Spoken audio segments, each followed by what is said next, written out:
कृपया ध्यान दें। इस वीडियो में दिखाई गई कहानी और पात्र पूरी तरह से काल्पनिक है और यह वीडियो केवल 13 वर्ष से ऊपर के दर्शकों के लिए है। यह बच्चों के लिए नहीं बनाई गई है। धन्यवाद। हरियापुर गांव में बारिश का महीना शुरू हो चुका था। आसमान घने काले बादलों से घिरा हुआ था और पिछले 4 दिनों से लगातार मूसलाधार बारिश हो रही थी। इसी बारिश में तालाब के किनारे मिट्टी के एक छोटे से टूटे फूटे घर में मदन अपनी बेटी राधा के साथ रहता था। पिताजी, ये बारिश तो थमने का नाम ही नहीं ले रही है। छत से भी पानी टपक रहा है, चूल्हा भी गीला हो गया है। आज तो लकड़ियां भी नहीं सुलगेंगी। नहीं बेटा, मैं आज फिर खेत वाले काका के पास गया था। सोचा था कुछ मजदूरी मिल जाएगी, पर उन्होंने मुझे देखते ही झिड़क दिया। बोले, तू वही ना, तालाब वाला मांस खाने वाला मदन? दूर हट, हमारा खेत अपवित्र हो जाएगा। तो क्या हम भूख से ऐसे ही मर जाएंगे पिताजी? नहीं राधा, जब तक ये बूढ़े हाथ चल रहे हैं मैं हार नहीं मानूंगा। मैं कल सुबह ही कुछ जुगाड़ करूंगा। अगली सुबह बारिश थोड़ी थमी तो बाप बेटी को भूख से तड़पता देख मदन मजबूर होकर गांव के सबसे अमीर और लालची सेठ रूपचंद की हवेली जा पहुंचा। सेठ जी, भगवान के लिए मेरी मदद कर दीजिए। घर में 2 दिन से चूल्हा नहीं जला है। अगर आज मेरी मासूम बच्ची को एक निवाला नहीं मिला तो वह ठंड और भूख से मर जाएगी। मुझे कुछ पैसे उधार दे दीजिए। दूर हट, भीख मांगे। मेरे महंगे कालीन पर गंदा पानी मत टपका। मैं क्या यहाँ लंगर चलाता हूँ? जा उन गांव वालों से मांग जिनके खेत में तू मजदूरी करता था। गांव वाला मुझे अपने दरवाजे पर नहीं खड़ा करता सेठ जी। सब मुझे मांसाहारी कहकर दुत्कार देते हैं।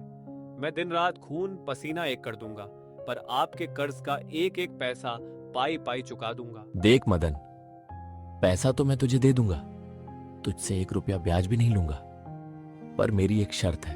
कैसी शर्त सेठ जी? मैं तुझे आज ही पूरे पैसे दूंगा और ठीक 1 महीने बाद तू मुझे मेरा पैसा वापस करेगा। लेकिन अगर 1 महीने के अंदर तूने पूरा पैसा वापस नहीं किया तो बदले में तेरी उस जवान बेटी राधा का ब्याह मुझसे होगा।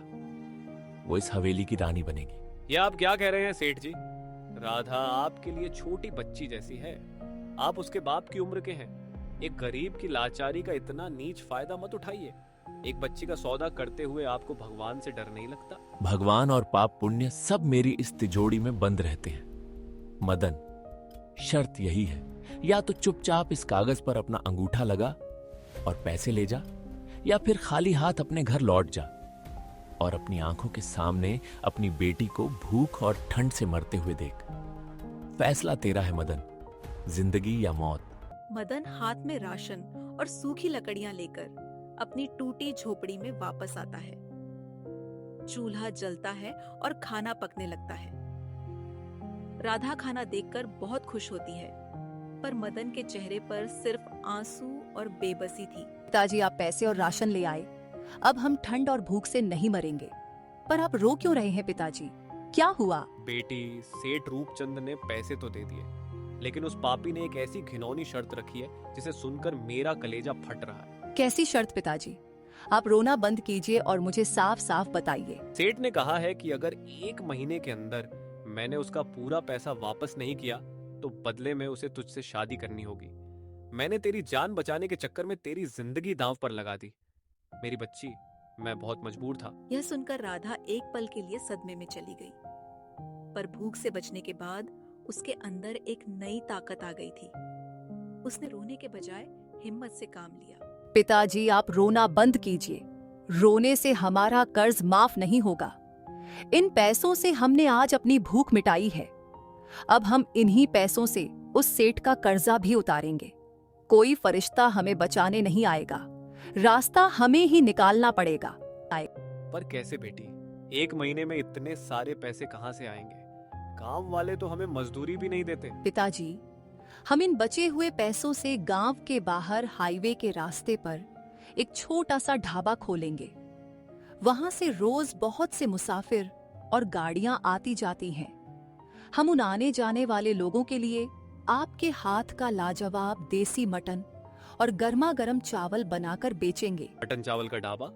पर बेटी, क्या लोग हमारा बनाया खाना खाएंगे? बिल्कुल खाएंगे पिताजी। राहगीरों को बस इस कड़कड़ाती बारिश में बढ़िया स्वाद और गर्मा गर्म मटन चावल चाहिए होता है। आपके हाथ के मटन चावल जैसा स्वाद इस पूरे इलाके में किसी के पास नहीं है। हम दिन रात मेहनत करेंगे और देखिएगा, 1 महीने से पहले ही हम उस लालची सेठ के पैसे उसके मुंह पर मारेंगे।